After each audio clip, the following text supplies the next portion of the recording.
Welcome to week 5 football, and this is Ronnie Lott. I would say probably one of the most intense football players ever to play the game. If you don't believe me, just look at his intense stare. And if you don't believe him, look at some of the highlights that you can find on YouTube of him hitting people. He was a safety, a defensive player that tended to play sort of the last line of defense, to make sure that people don't score a touchdown. And if you don't believe your eyes when you watch the highlights, you can read about the time where he had the tip of his finger amputated so he can continue playing in a game and in a season. That's what his level of commitment was that he voluntarily had the tip of one of his fingers cut off so that he could continue playing. He played for the San Francisco 49ers for much of his career before he went to a few other teams at the end of his career. Notice that he wears the number 42. I would suspect, although I don't know for sure, in honor of Jackie Robinson, who wore that same number, and that now is subsequently retired in baseball. No one can wear the number 42 as their everyday jersey number. So football is far and away the number one sport. I heard once a reference to that football was number one. The football combine and draft was number 2, and distant third was basketball or something along those lines. And it kind of makes sense, actually. Football has become a multi-billion-dollar sport, worth huge amounts of money, and it's really become a sort of a machine. I mean, I almost think sometimes that it's become too much of a slick operation. But they've been honing it for a very long time. It's said that they own a day of the week, which they in essence do, and have sort of risen to a level of prominence that attaches with the criticisms. When you rise to the pinnacle, you get bashed, and there's plenty to bash football about, including safety, and also the use of black players that are expected to be quiet about injustice that they see happening around them. Okay, so football also sort of goes back into the 19th century, but unlike baseball, it doesn't quite get as codified. It doesn't become as professionalized until the early part of the 20th century. So in that essence, it's younger. It's a younger game. Football evolved from rugby, largely in the Ivy League schools. We talked about that last week when we were talking about. We were sort of reading the parts of Gorn that were talking a lot about football, sort of this nice little backdrop for this lecture and some of the readings you're doing and some of the videos you're watching. Yale was the powerhouse. Harvard and Princeton were also powerhouses, but Yale in particular, particularly due to a man by the name of Walter Camp.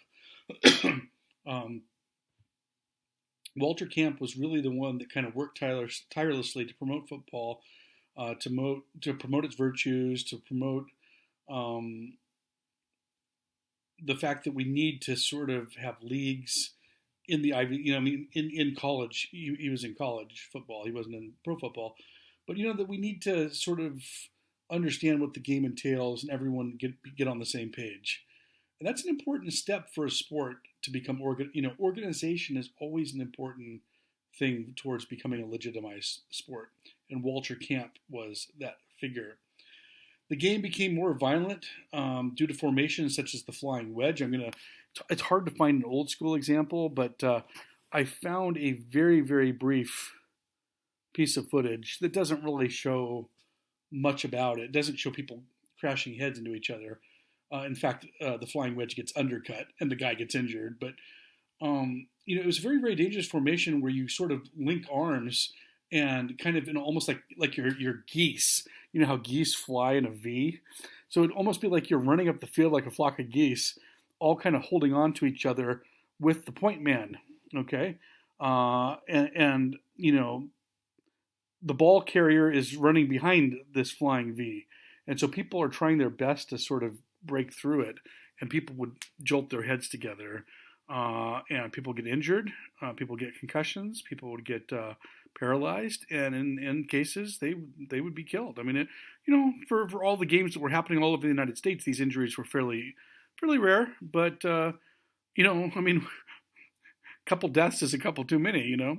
So, following a bunch of fatalities over a period of years, President Teddy Roosevelt called Walter Camp and other college coaches and administrators to the White House and basically laid down the law. The game would be banned nationally if it could not be made safer. And the flying wedge was made illegal. Certain other blocks and formations were made illegal.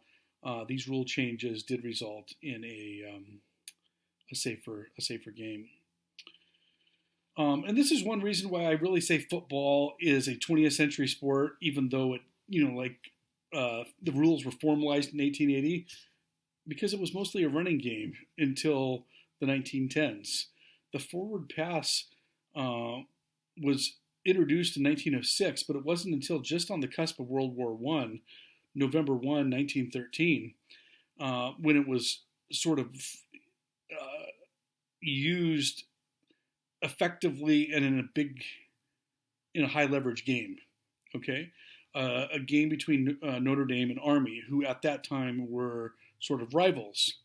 Newt Rockne shockingly used it to lead Notre Dame to victory over Army, and the way it happened is in the first half, Notre Dame did not use the forward pass, and they were behind, and so they decided, hey, the time is now. And they came out and they did it, and it surprised everyone. And Army, didn't know how to defend it. And before too long, Notre Dame won the game. And other people started, hey, if we're going to compete, we need to do the forward pass as well. So the fact that the forward pass wasn't introduced until about World War I makes me, say that really modern football really is an invention of the 20th century. That what they had before was a running form of football that was really a bridge between rugby, which is, running, and this new game, which is both running and passing. The game resonated with new views of masculinity,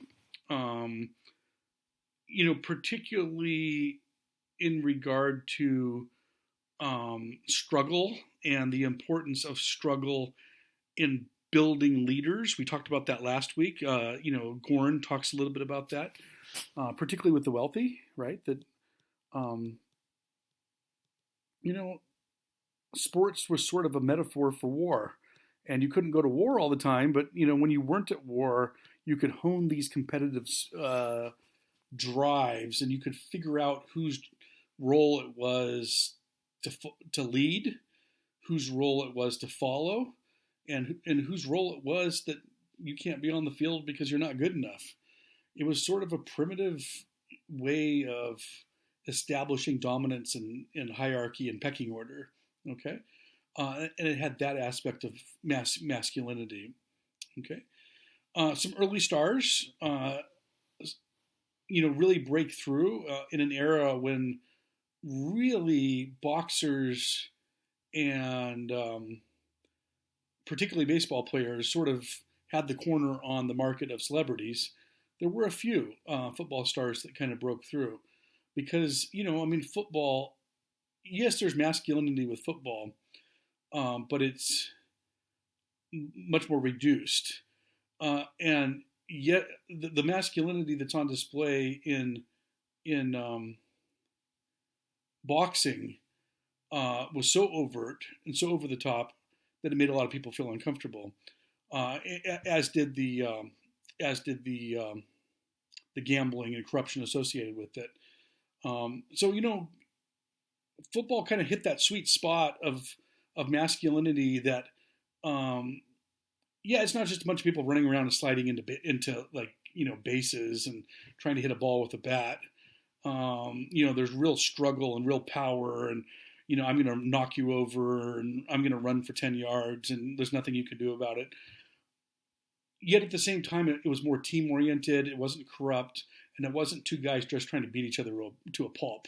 They weren't trying to beat each other to death. Okay, so it kind of existed in between these other two very popular sports that were very, very different in how they played out, and so it kind of offered it existed in that niche and was able to attract new viewers. Newt Rockne was one of those stars, but the two that were the most famous were Jim Thorpe and Red Grange. Jim Thorpe was an Olympic star. He was multiracial, but Indigenous American, Native American, and was one of the greatest athletes in American history because he played all sorts of things. He was at the Olympics. He played football. He played golf. I mean, he sort of excelled at everything. And the fact that that he was Native American gave a little bit of exoticization to a generation of people that was beginning to live with photography as an everyday aspect of their lives, mostly through newspapers.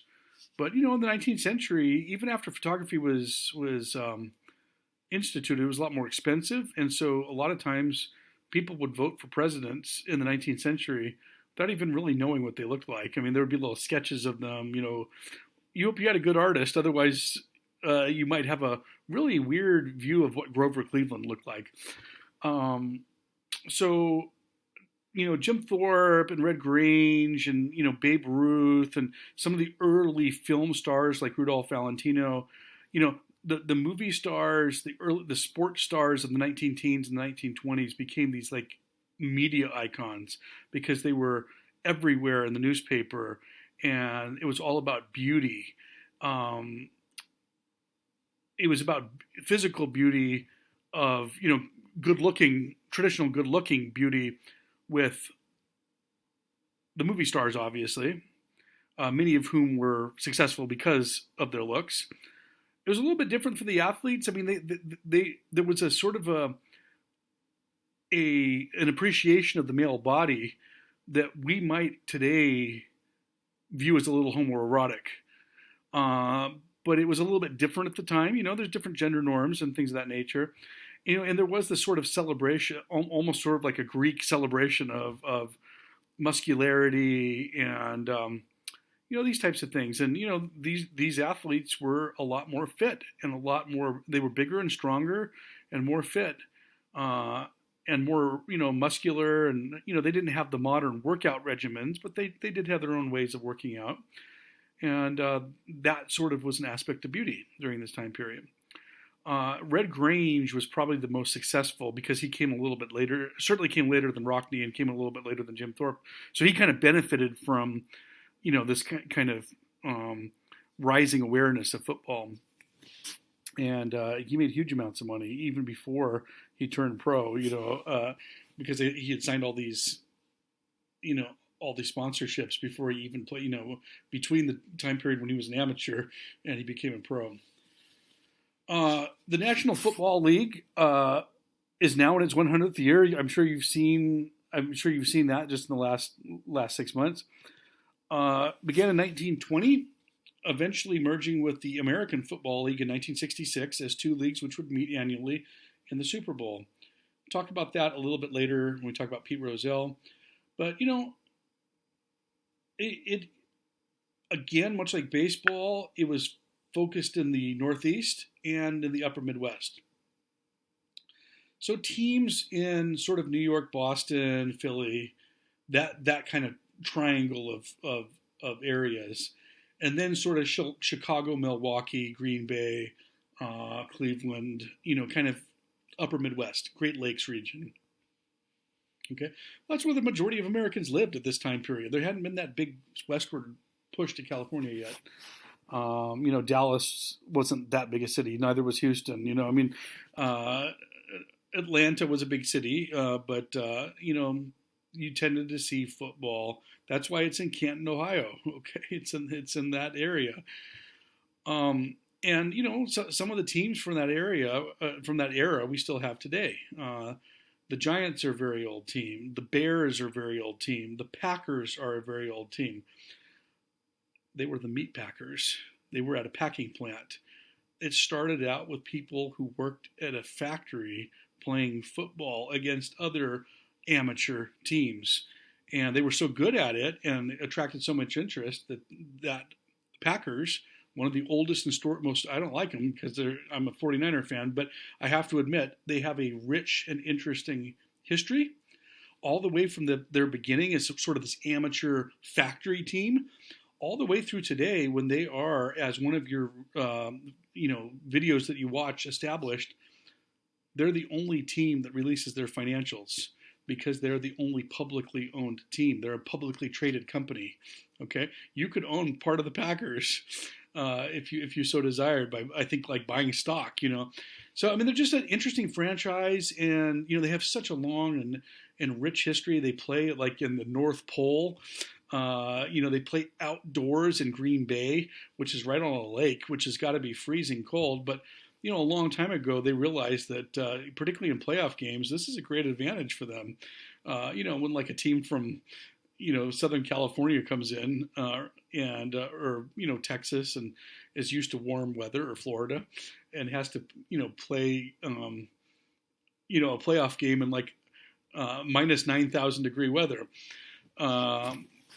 And they're called cheeseheads because they, for whatever bizarre reason, I think it's because there's a lot of cheese making in Wisconsin, I guess. They wear these wedges of cheese on their head, fake cheese, of course. It's just a really interesting franchise. There's just so many interesting and bizarre things about them. They have that original logo with, it's just a G on their head. And they were one of the original teams to come out of the 1920s. American Football League was an attempt to compete with and sign stars away from and really ultimately try to merge with the NFL, and they were successful. Arguably, the point at which football's meteoric rise to American sports dominance began. There's different people give different dates of when did football become number one. This isn't really that. This is more when did they start the journey to become number one? When did they start their rise? Most people link it to the 1958 championship game between the Baltimore Colts and the New York Giants. I think also called the sneaker game because the cleats just weren't working on the frozen. You couldn't get cleats. Cleats are shoes that at that point had real like razor blades sticking out of them. I mean now they have divots of other materials and stuff, but metal that sinks into the ground and you can push off of and you're not going to slip. Well, that doesn't do so good on ice because you can't put your foot down flat. I can't remember which team it was during the sneaker game. I think it was the Giants. During halftime, they changed into sneakers. Just like flat, Converse All-Star shoes, and then just absolutely dominated the second half. And they called it the sneaker game.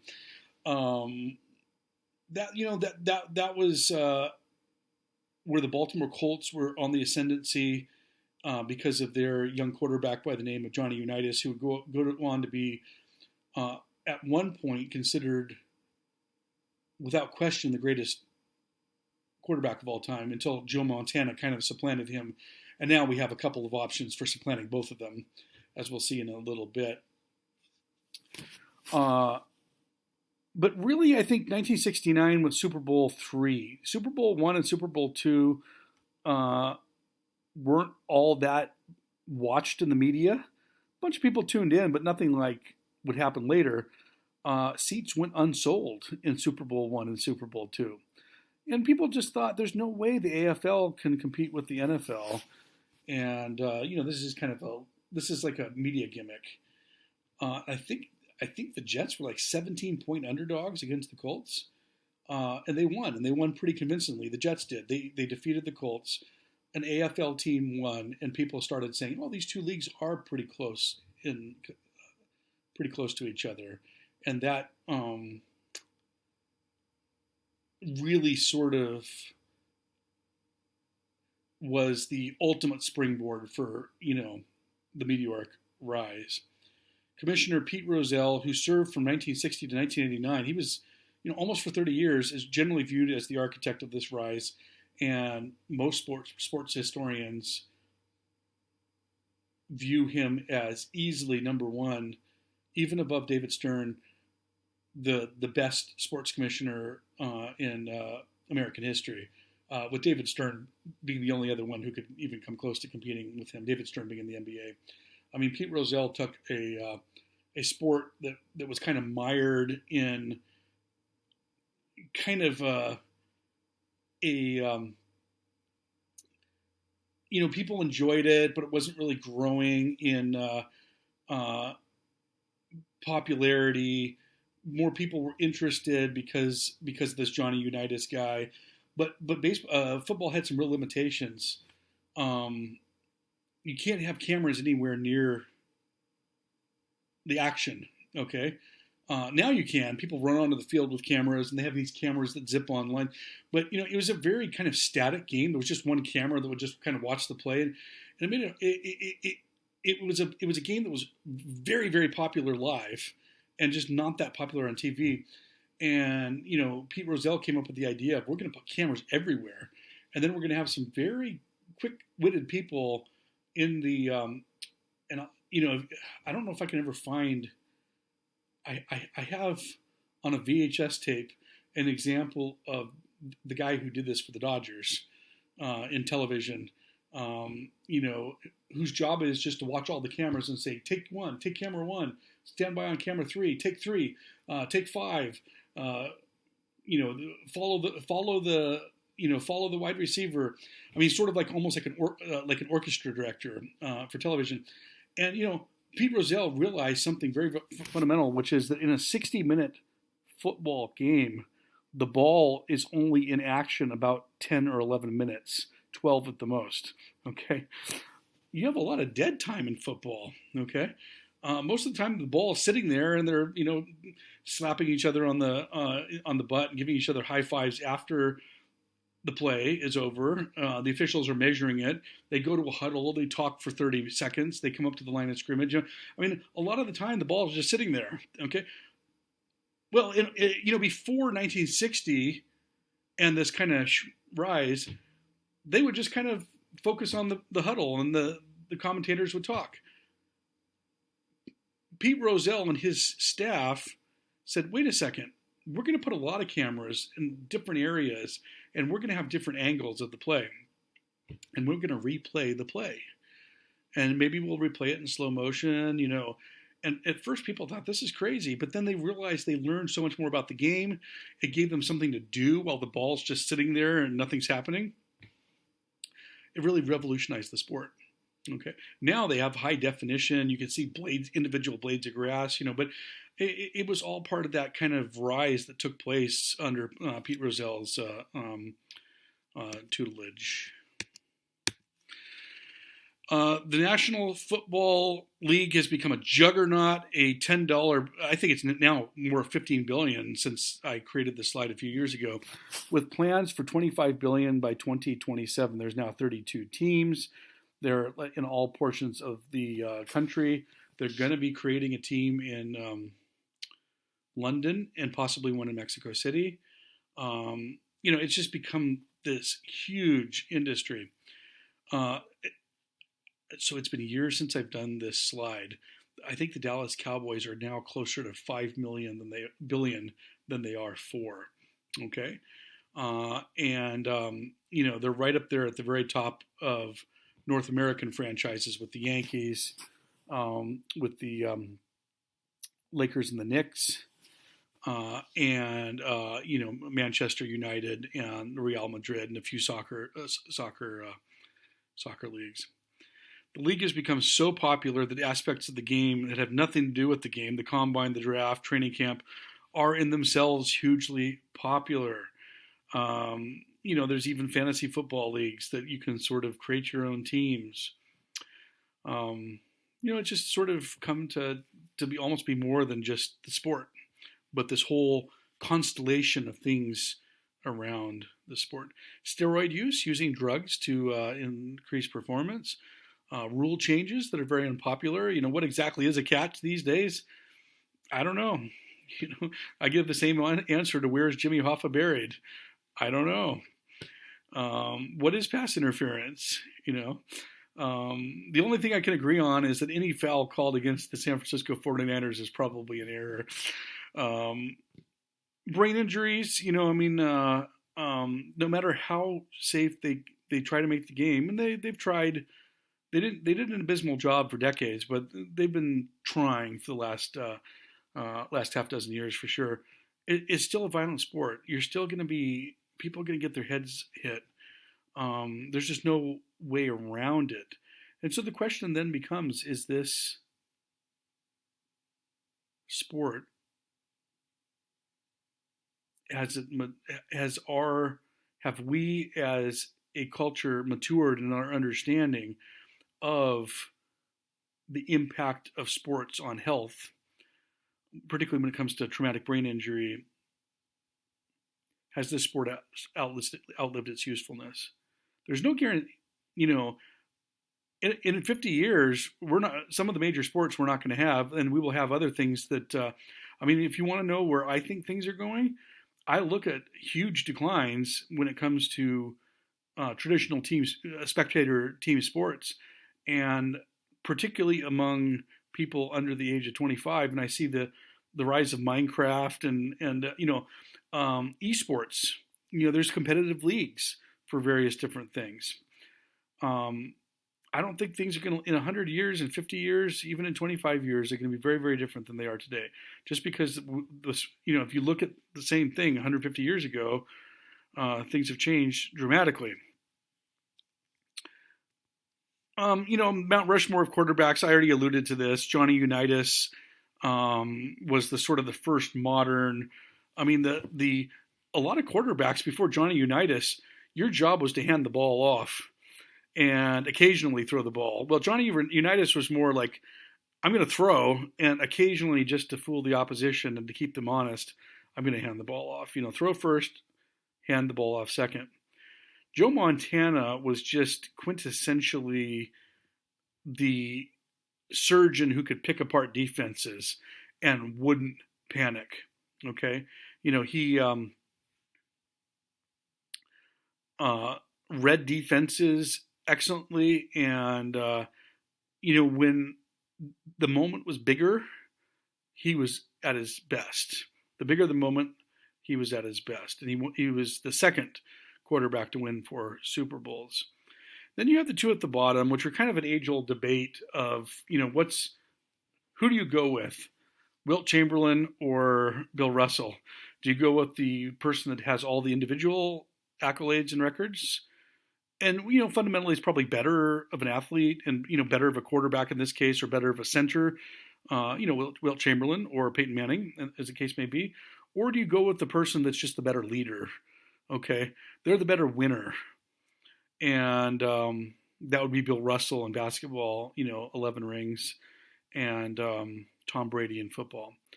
Now, I look at their supporting cast of characters offensively. Peyton Manning usually had the better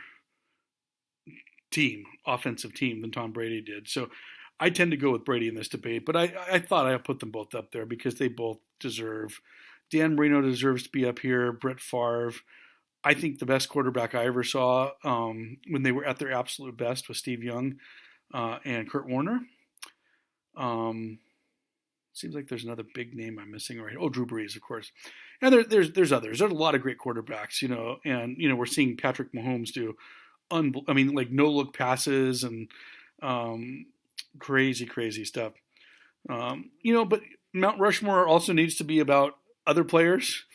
I can only put 4, because Mount Rushmore only has four heads. Jim Brown was the first real dominant player, and he wasn't a quarterback. Okay. Did he average something crazy, 8 yards per rushing or something? And he quit early because he wanted to go be a movie star. But he was sort of the first dominant running back. I would say the next best running back, and probably the best one I've ever seen play, is Barry Sanders.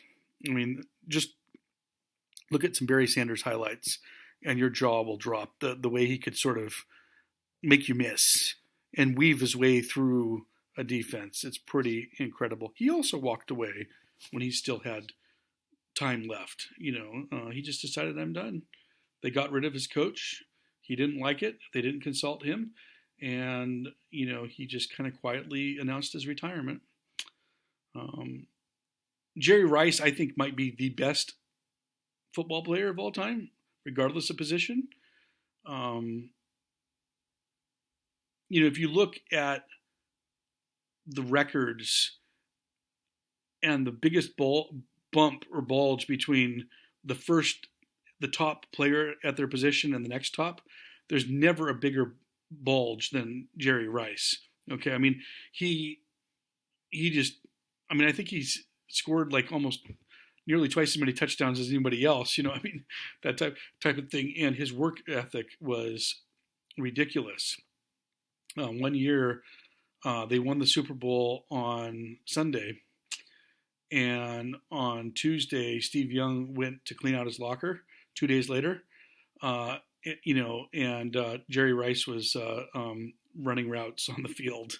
He had 1 day off to celebrate the Super Bowl. He got to sleep in, spend some time with his family, probably eat some ice cream or whatever, and then, it's 364 more days.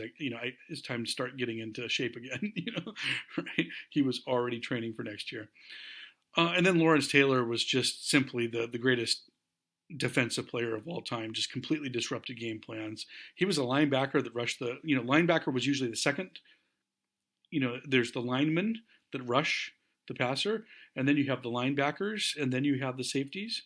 He was one of the linebackers, but he ended up rushing the quarterback a lot and was just very, very dominant.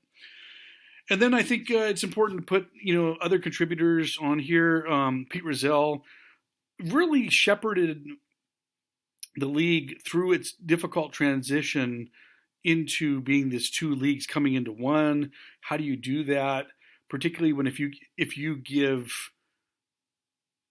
a concession to one, the other one will feel as if you're being unfair. He had been the head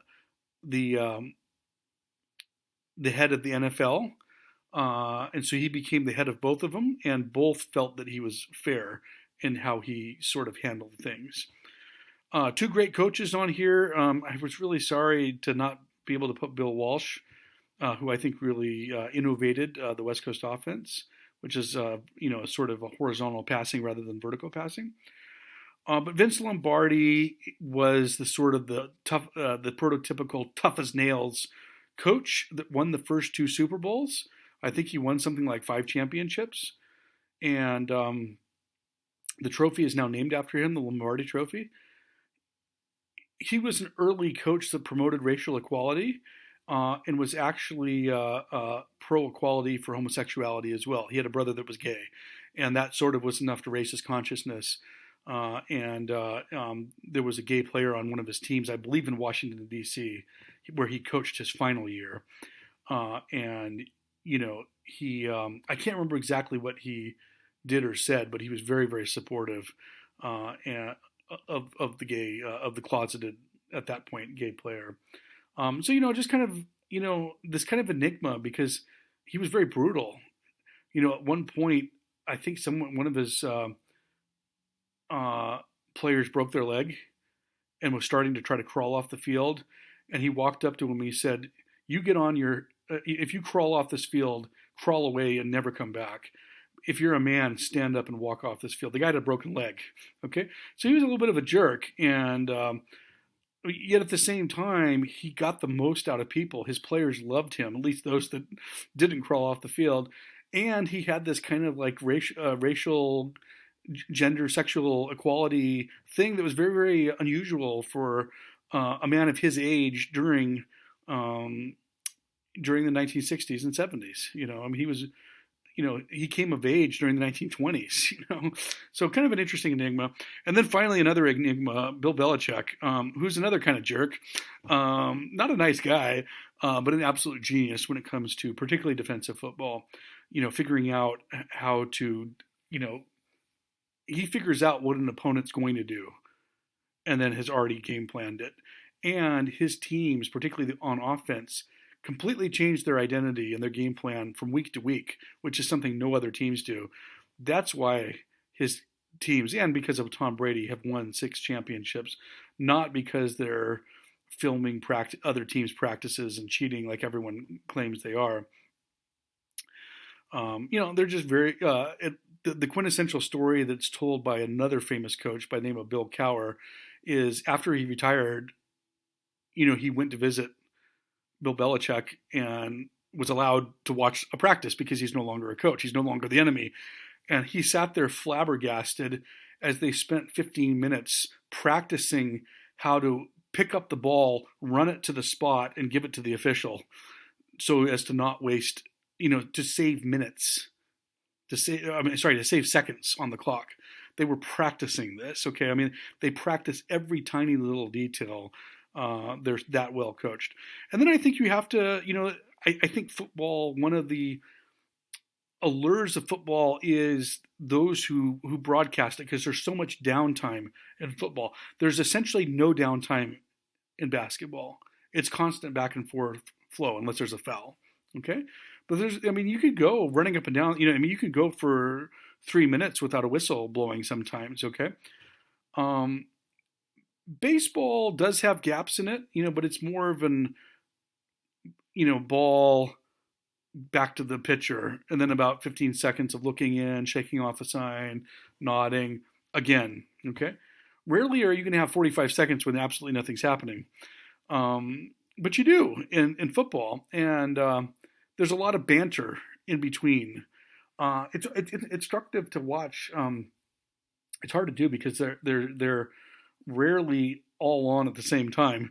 But just listen to the calling of a baseball game, by the sportscasters. Listen to the call of a basketball game, and listen to the call of a football game, and it's very, very different. And football is more tailor made for radio, because they have, across the 35 down to the 30. I mean, football has a built-in yardstick or a ruler. Now, we can see it when we watch football, but listening to football on radio, you can see the field in your mind a lot easier than you can when these other sports are being narrated. And the way they have it is they have 2 of these guys. One's the play-by-play announcer, and that would be Al Michaels on the right.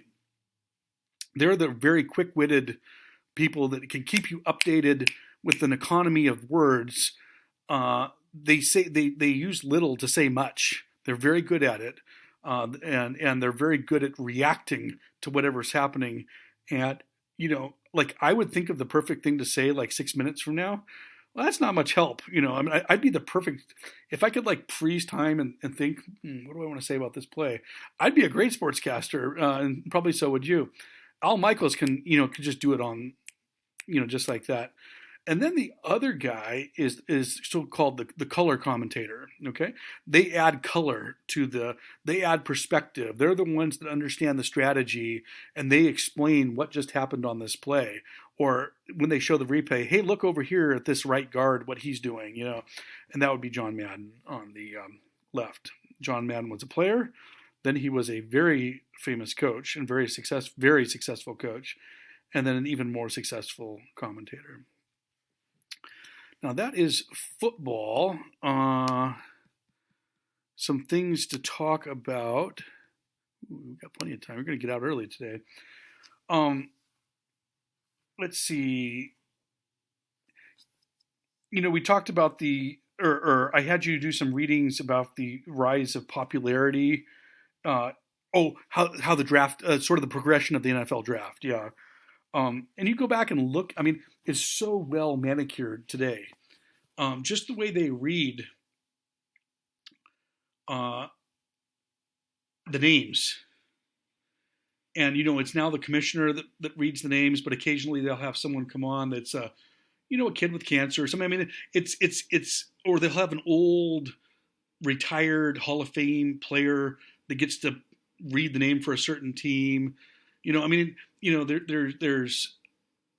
it's a spectacle that a lot of people a lot goes into the planning.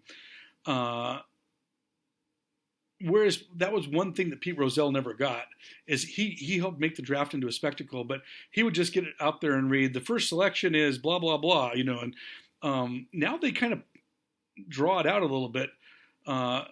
Left tackle, or is quarterback, and people, oh, they're picking a quarterback from Ohio State, because the people that know, and then they announce the name. It almost becomes like a Pentecostal sermon or something, with this kind of rising and falling action, and it's on a stage and it's well lit, and they have, I'm sure they put up on makeup, camera makeup and stuff like that.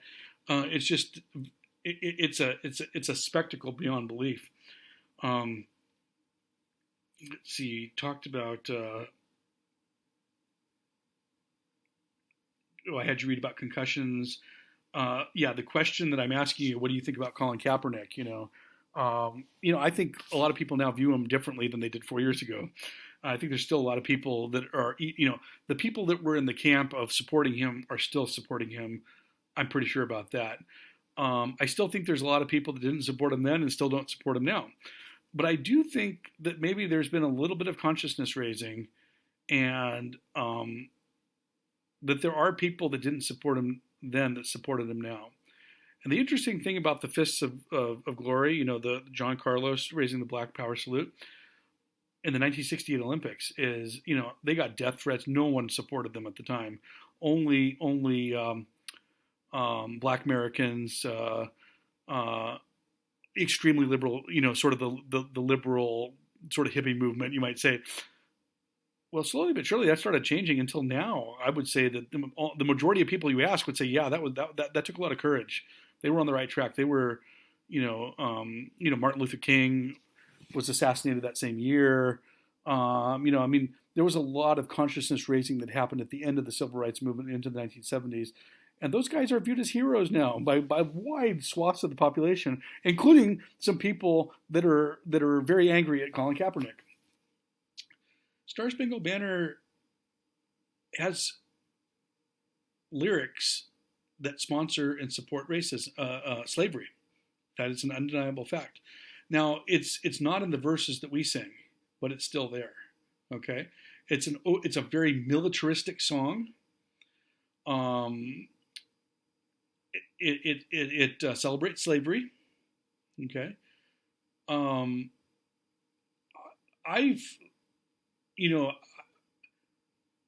I'll tip my hand a little bit about where I feel on this. I'm a big supporter of Colin Kaepernick.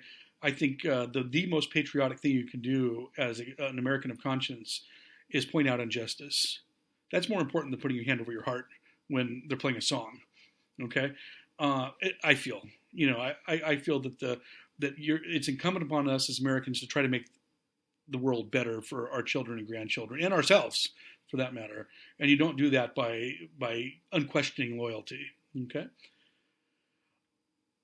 I think that there should be a ritual before baseball games and football games and whatever, professional sports. I don't know if they do this at like golf and tennis. I've never thought about it, but I've certainly been to basketball games. I've been to football games, and I've been to baseball games, and they do it. I think it should be up to the organization, whether it's the Dallas Cowboys or the LA Lakers or whatever, to decide which song they want to play. And if I were the commissioner of baseball, I would say Star Spangled Banner would be one. It's the national anthem that has these kind of problems. And I actually think the Star Spangled Banner sounds a lot better when it's instrumental. I don't think it sounds very good sung. It's too wide ranging. It's a very hard song to sing because it has such a huge range, and a lot of people don't do it justice because they don't have the range. But I also think there's other patriotic songs. Okay, there's My Country 'Tis of Thee. Now that one's a little problematic because it is based on God Save the Queen or God Save the King. Depending on the gender of the British monarch. So, it's not really our song. It's a British song, but, it's a patriotic song. Um, America the Beautiful. That would probably be my choice. Okay. It's a patriotic song that celebrates the beauty of America, the natural beauty, rather than this kind of militaristic rockets, red glare, and, war metaphors and stuff like that. So I think that there should be maybe a series of 3 or 4 songs that you can choose which ones you want. And you may choose one season and one the next, or even switch it up. That's, I think, would alleviate this problem. We never have to lose any sleep over this topic ever again. Let's see here. Yeah, the whole America's team thing, great branding that the Dallas Cowboys did. Lee Steinberg, the growth of agents, including using tricky tactics to try to drive up interest in their people, start bidding wars for free agency. I put on The Catch because it was sort of emblematic of the rise of a dynasty, much like the Immaculate Reception was, and is probably the second most famous play behind the Immaculate Reception. Of course, it's a 49er thing too, so that's another reason. But O.J. Simpson, because he really was sort of a prototype for Michael Jordan. He was really the first black athlete to break through into the white mainstream as someone that was kind of universally liked, was sort of non-threatening. Of course, everyone knew he was black. White America knew he was black, but they really, really liked him, and had made the bridge between him as a player on the field and someone who they were very happy to sponsor products that they would then buy. And so he was kind of on this upward trajectory that all came to a crashing halt when he was accused of double murder, about the time that Michael Jordan was more than just taking off, but was really passing him. Okay. Yeah, I put Peyton Manning's, on there. Number one, because it's kind of funny. But number two, as an example of the fact that other than OJ, Peyton Manning, and Brett Favre, there's not a lot of does Tom Brady have a lot of endorsements? Can you name one thing that Drew Brees sells? It just doesn't happen. Okay. Sponsorships come from the NBA, and it's mostly through shoe deals. But then the shoe deals, LeBron is able to kind of branch out into selling other products, as Michael Jordan and Kobe Bryant and others before him. So, Peyton Manning is sort of that rare example. Football players, even though football is the most popular sport, are not the most popular spokespeople. Okay? And I think one reason is there's 50 people on a roster, but another thing is they're kind of wearing armor, so it's hard. We don't make the same connection that we do to people like Kevin Durant and Russell Westbrook and James Harden and LeBron James. But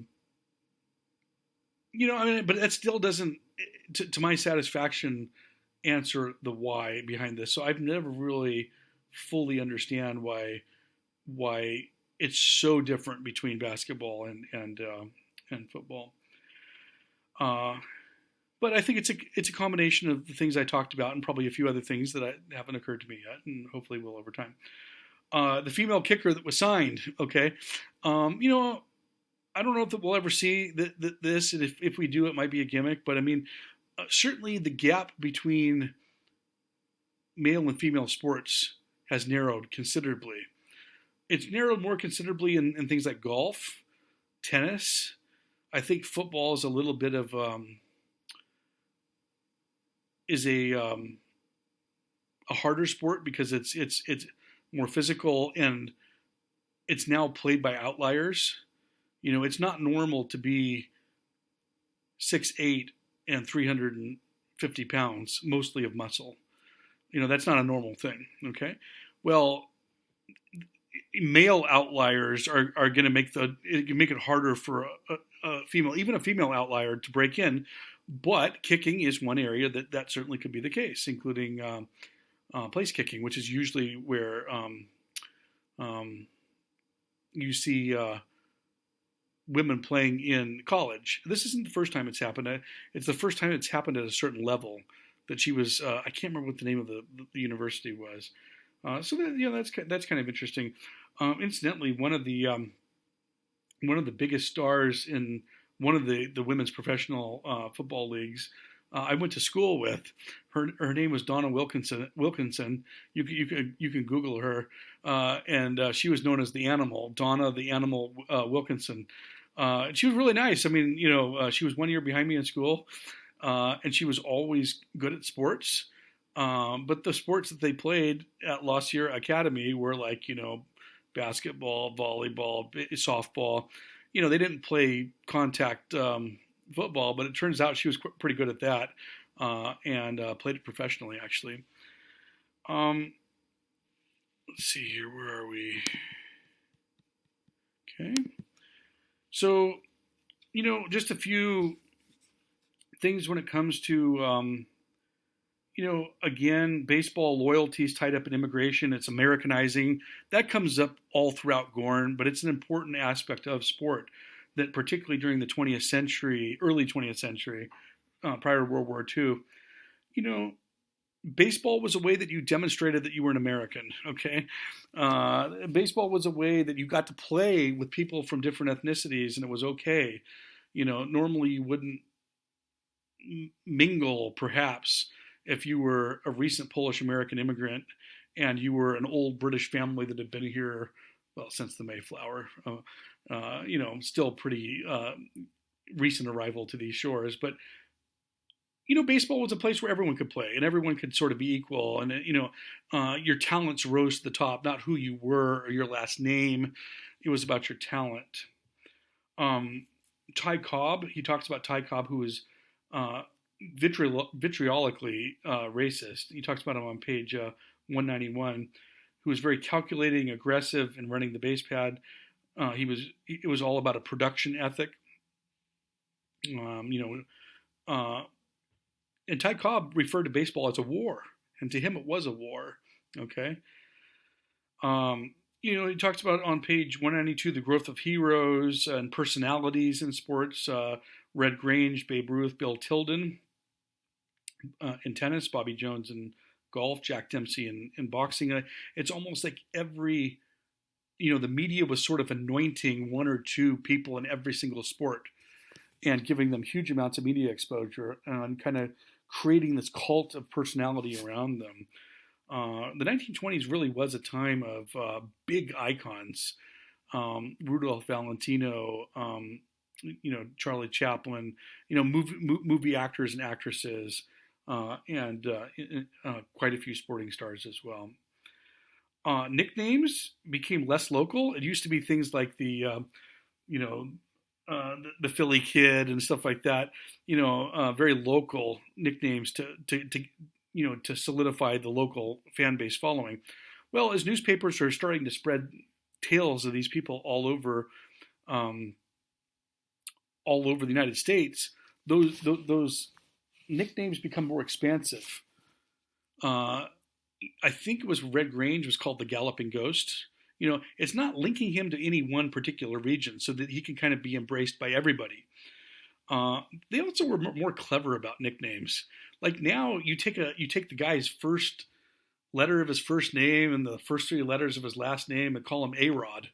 Almost like it's his La Sierra University, like A-Rod 363 or whatever at LaSierra.edu. I mean, it's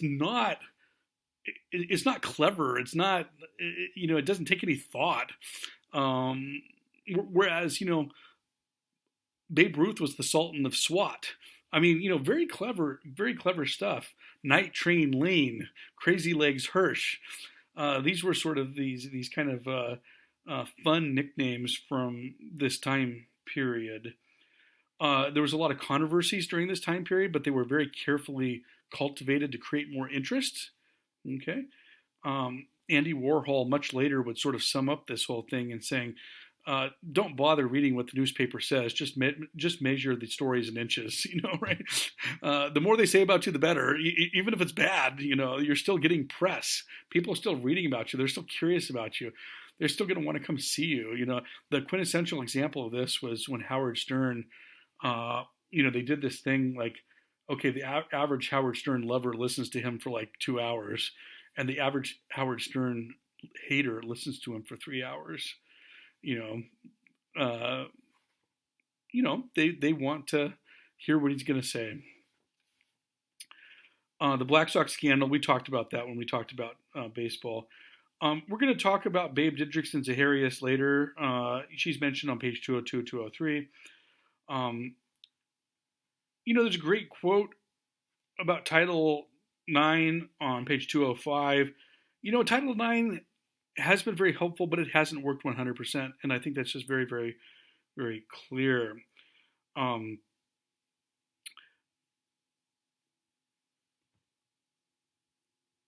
A couple of other things that he says that I think are very interesting. The sort of rise of sports talk, first in columns in newspapers, and then on the radio, and eventually on television. Shows that sports was beginning to ascend to a certain level of popularity. On page 209, here's just a kind of an interesting tidbit. Gorin talks about alcohol in Sunday, and the fact that there's this another one of these gentlemen's agreement. This one has nothing to do with racism. Is in football that high schools play on Friday nights. Friday Night Lights. College plays on Saturdays, and pro plays on Sundays. Well, at first, churches didn't have much problem with that. They've been around for 1,000. Christian church been around for 2,000 years. Catholic church been around for 1,000. Who cares, right? We got a corner on the market. Well, what they started figuring out was that no, they didn't have a corner on the market. Church attendance was down. Even when people were there, they might be sneaking a little listen to the radio, if there was a game going on, that there was competition. They had this newfound competition in football. And so you saw a lot of protests and strikes and, boycotts and these types of things that never really worked all that effectively.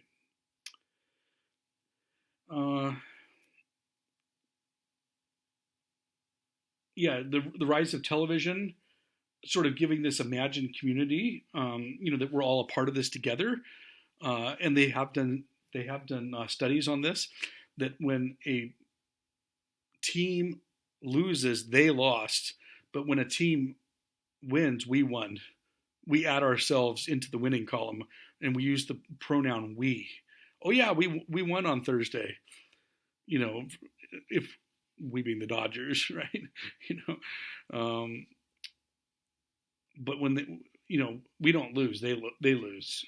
Kind of an interesting thing. But television, imagined community, the role of advertising, big bucks in that, and really allowed them to make lots more money, which then went to greater competition for players, which led to parity in the league. One team can't buy all the, like the New York Yankees can on occasion buy all the best free agents. I think I'll leave it right there because I do want to show a couple clips. Here's a flying wedge. It's just at the beginning. I mean, it's just a few seconds. It's about to happen right now. Next thing you see. See, they link arms and they rush forward almost in a V, and the ball carrier's before them. And that guy got hurt because he rolled under them. But the real damage came when they would crash into each other and hit their heads. And that was what was so damaging about the flying V. Okay, so now I want to just talk a little bit about rugby just for 2 minutes and show a couple clips. Football did come from rugby, and rugby was a sort of an upper class sport in England, particularly at a school called rugby, which is where it was innovated, and it was about demonstrating the masculinity and the superiority and the dominance of the upper classes, and to sort of figure out who of this generation of the upper classes would be the generals, the businessmen, the leaders, who would be the followers. We need to have a pecking order.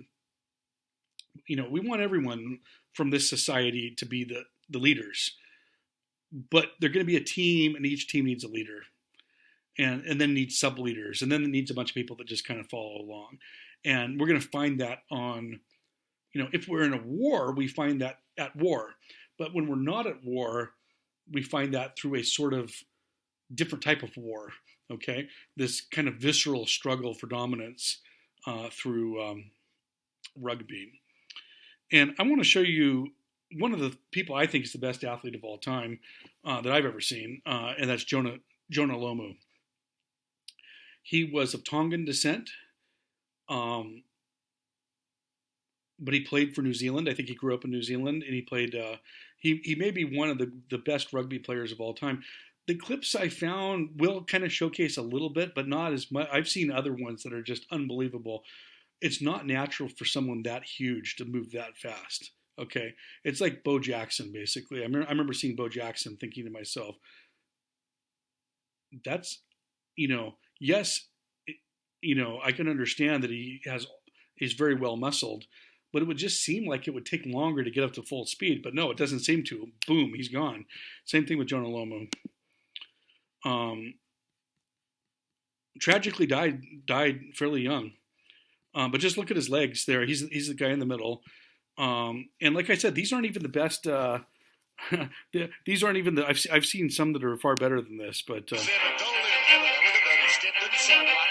He beat the prop, ran through the third defender, hopped over the fourth defender with a fool on his back. Let's go! Yeah. For those of you that want to know what we're all about, it's like this, yo.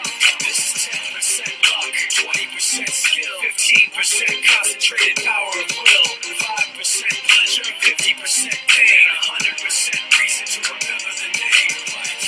He doesn't need his name up in lights, he just wants to be heard, whether it's the beat or the mic. He feels so unlike everybody else, alone, in spite of the fact that some people still think that they know, but no, he knows the code. It's not about the salary, it's all about reality and making some noise, making a story, making sure his click stays up. That means when he puts it down, Todd's picking it up. Who the hell is he anyway? He never really talks much, never concerned with status, but still even him starstruck. Humble through opportunities, given despite the fact that many misjudge because he makes a living from writing raps. Put it together himself, got a picture connects, never asking for someone's help, to get some respect. He's only focused on what he wrote.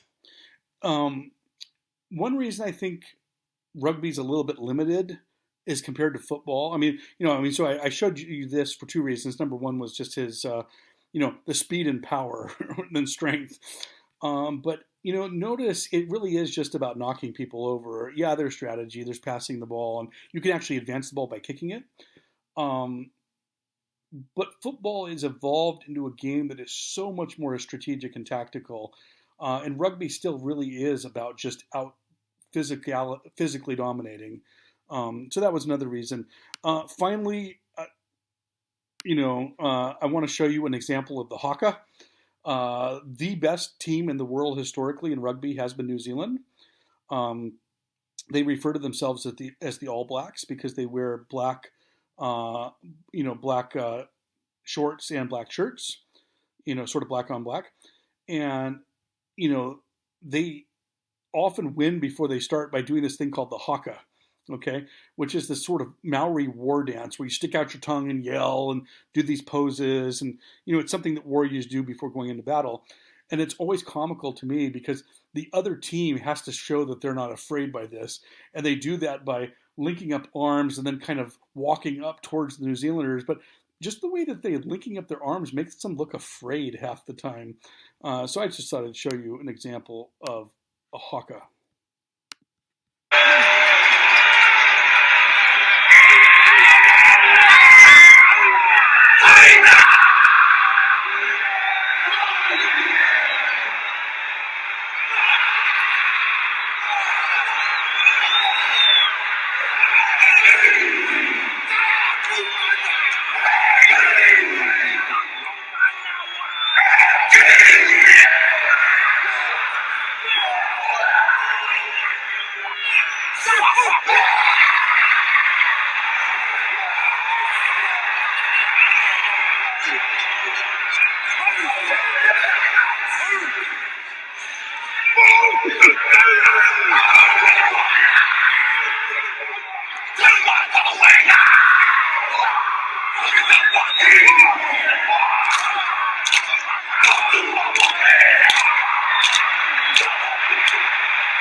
So, it's psychological warfare in essence, and it's kind of funny, but it's also part of their culture too. The Maori culture.